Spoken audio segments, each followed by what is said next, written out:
Except for Mrs. Yoon's fabulous gigantic baby belly, I don't love third grade at Whisper Valley Elementary School so far, and here's why. Riding the bus this morning with a rude boy who ignored me was a frowny way to start the day. I'm not going to waste my breath talking about him, but his name starts with H. And then we got off the bus, and the school was too big, and I wasn't sure where to go, and I wished someone would help me. The boy, whose name starts with H, for example, but no one did. All the grown-ups were busy helping the smaller kids, I noticed. The bigger you are, the more people think you know where you're going, but that's not always true. Finally, a teacher pointed the way, and I found my classroom, and it wasn't that hard. But I didn't know that ahead of time, so I was just a little bit scared. And my locker wouldn't open right or close right. Cubbies were much easier. Then Victoria showed up wearing a glittery itchy pink top and a puffy itchy pink skirt and my favorite watermelon barrette that I gave her by mistake. She saw my backpack and made a crinkly face. "You can't bring a dirty, ruined backpack to third grade," she said. "Get rid of that thing." I looked down at Cleo's marker scribbles on my backpack. I thought ruined is kind of a mean word, especially the way Victoria had said it. Cleo was probably just trying to draw a tree. "I can't get rid of it," I told Victoria. "Mom and Dad just got it for me." "Tell them to get you a new one, duh." And then Victoria introduced me to all her pretty friends who belong to her pretty much, and their names are Caitlin, Kylie, and Michaela. Their backpacks are clean, and their clothes were mostly itchy pink birthday party clothes. Their hair was almost skinny, and their mouths almost whispered. I noticed that they were all wearing BFF bracelets too. "I thought you were from New York City," said one of those pretty friends. She looked at me from head to toe like she was searching for something she couldn't find. I was. I felt a tiny droop of sadness make me shorter. All those girls looked at me like they didn't quite believe. "That t-shirt's pretty old," said another pretty friend. "It used to be Mom's the night she met Dad. That's why it's so special." "Your socks don't match," said the third pretty friend. "It looks like you got dressed in the dark," and everyone giggled, except me, because I was the one they were giggling at. "Well, you guys look like you got dressed in a bubblegum factory," I said, not because I was making fun, but because it was just plain old true. I'd never seen so much itchy pink in my life. Then all those girls looked at me a certain way, and I've never seen girls look at me like that before. It was not pretty, and Victoria smiled, but not in a nice way either. Then the bell rang and the classroom part of school started, and I finally got to meet Mrs. Yoon and her fabulous gigantic baby belly.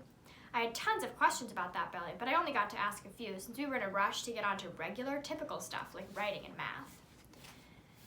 And now writing and math are over, so we're lining up to go to the library. And that's my first day of school so far.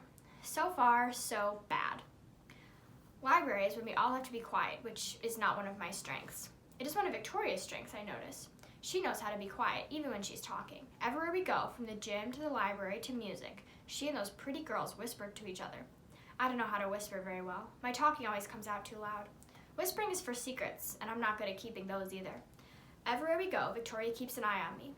From library to gym to music. She tells me where to sit and what to do and who's who and what's what. All I have to do is obey her, and my life will turn out fine. But my body is full of this strange, shaky feeling, like I'm wearing my sneakers on the wrong feet, and my right earlobe is heavier than my left. I rub the skin on the side of my head, right where my watermelon barrette used to be. I think maybe I'm having a sad hair day. In the hallway after music, Victoria hooks her arm through mine and pulls me along. "Come on, we're going to start a meeting by the sycamore tree," she says. "Then we'll work on our way to the blacktop for jump rope and hula hoops." It takes me a second to figure out what this girl is talking about. Recess is next. Next chapter, Hopper. I have been going to school since kindergarten, and I still don't understand recess. It's too loud and too fast. It's too crowded and too rough, and there's never enough shade. My friend Owen didn't like recess either, so we would always play together, away from all the trouble. But when Owen moved away in second grade, from then on I just sat on the steps at recess and read a book.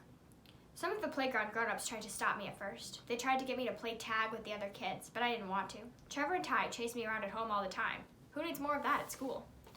Reading on the steps is my kind of fun, so I sat there for second grade recess, and I read The Great Brain Book, and Don't Your Eyelashes Grow, and all the Harry Potter books, and The Art of Juggling, and Dr. Frankenstein's Human Body Book, and Have a Nice DNA, and Blood and Guts, The Working Guide to Your Own Insides.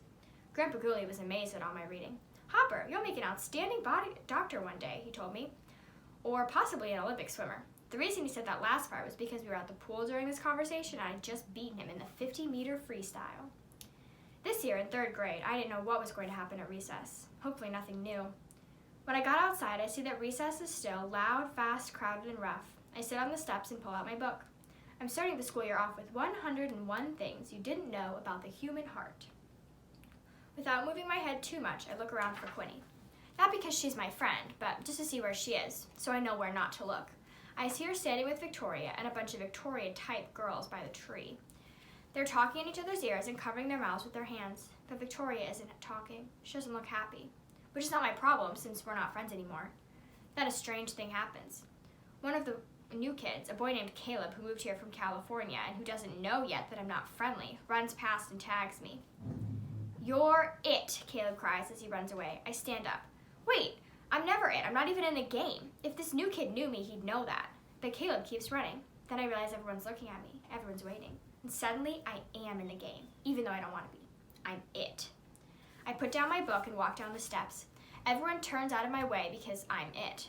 But I don't chase anybody. I walk all the way to the other side of the playground to the sycamore tree. I walk right up to Quinny and I tag her arm. "You're it." Alright guys, we are almost done with our book. I can't wait to finish it and I'll have more videos for you guys soon.